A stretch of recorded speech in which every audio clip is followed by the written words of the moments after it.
Right, everyone, the weekend is once again upon us. World Cup starts tomorrow. Did you know this time it's been held in Qatar?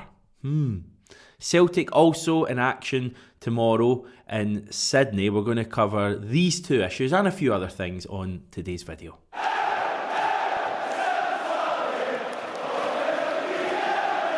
First of all, just a wee reminder to all of you legends that make the channel what it is. Over 33,500 of you now subscribed to 67 Hail Hail. But to quote one of the Gallagher brothers, I'm not sure which one, am I happy with that? No, I want more. 34,000. There's loads of you watching this who aren't subscribed, so you know what to do. Subscribe. One of those people that I'm going to name and shame right now and then read out his comment is Matthew Granger. Matthew is saying, Hamish, did you see the video of Ange behind the scenes with the Australian team? Really interesting with some intense dressing room speeches. I would love to see your take on it. Yes, Matthew, I did indeed see this. It was released by 10 Football in Australia. It was actually initially shot to be part of another documentary that never aired. I actually saw it, not to act all big dog here, I saw it a few months ago, old news to me. I know a few people were kind of looking at it and for some reason thought it was from the other day and thought it was the Celtic players kind of cowering in the corner.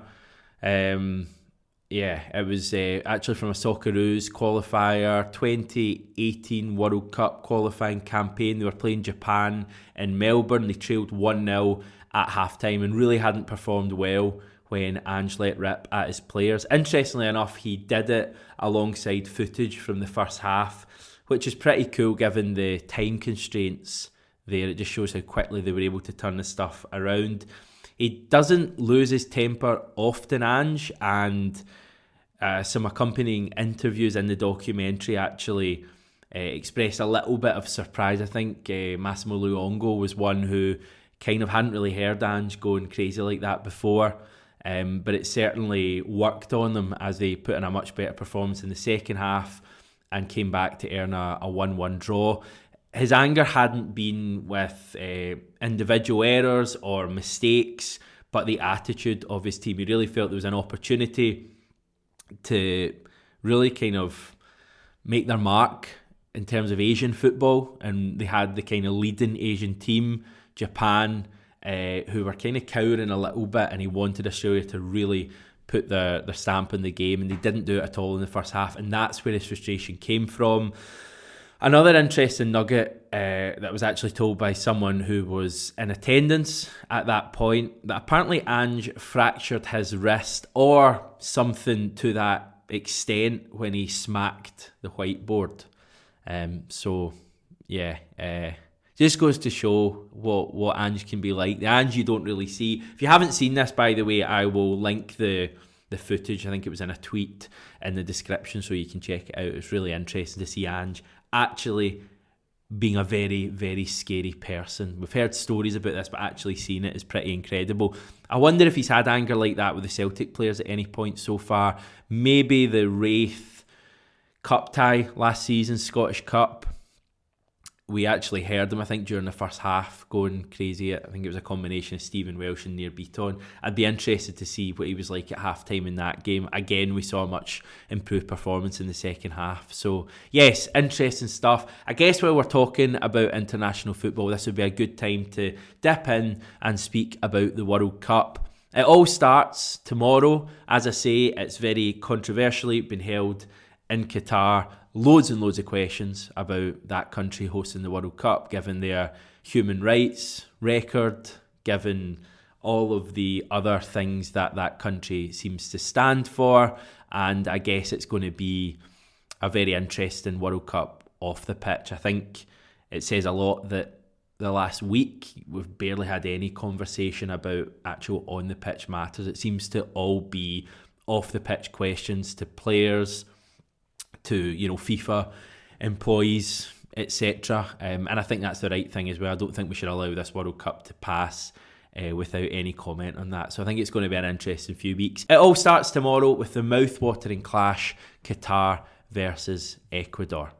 But who will 67 Hail Hail be supporting? I guess there's so many different teams that we could kind of find wee Celtic links to.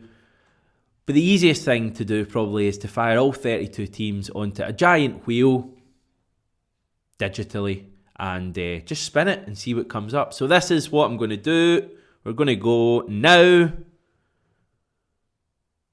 Oh, Australia! What are the chances of that, eh? Now, as you know, I take the issue of support very seriously on the channel, so I'm going to be getting fully behind Australia. This is actually an Aussie flag as well. I've got a blue screen behind me, so this is probably not going to work at all, but just to prove it. There we go. My wee kangaroo, Postecoglou, also has a wee flag for himself as well that he's wearing, but again, the blue screen will probably ruin that. I've actually got people walking by my house right now looking in and thinking, what the hell is that guy up to? But yeah, he can sit beside me for a wee minute while I do this. So yeah, I'm giving Australia my full support over the next few weeks. 10 days, eh? I think Australia will make it past the groups. I don't really, but I just need to say that, I guess. I've also been canvassing the views of my 67 Heel colleagues to get their predictions ahead of the big kick-off tomorrow. This is what we've got. It seems to be a South American winner being chosen by us. Certainly expecting France to score a few goals as well, given the mentions for Benzema and Mbappe there. I think it's going to be an interesting World Cup. People seem to just have this feeling that South Americans are going to win it.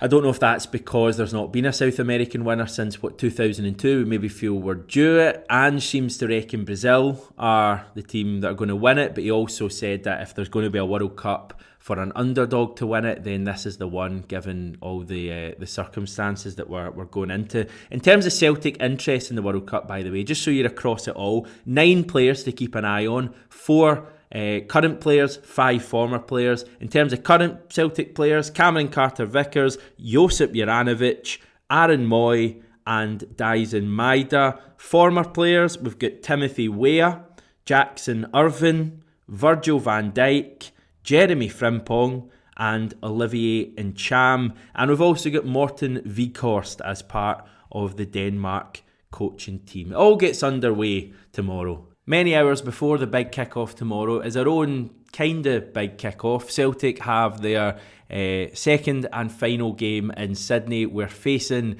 English Premier League side. I don't think they're quite giants, but they're certainly a club with a fair bit of history. Everton, obviously, I'm talking about.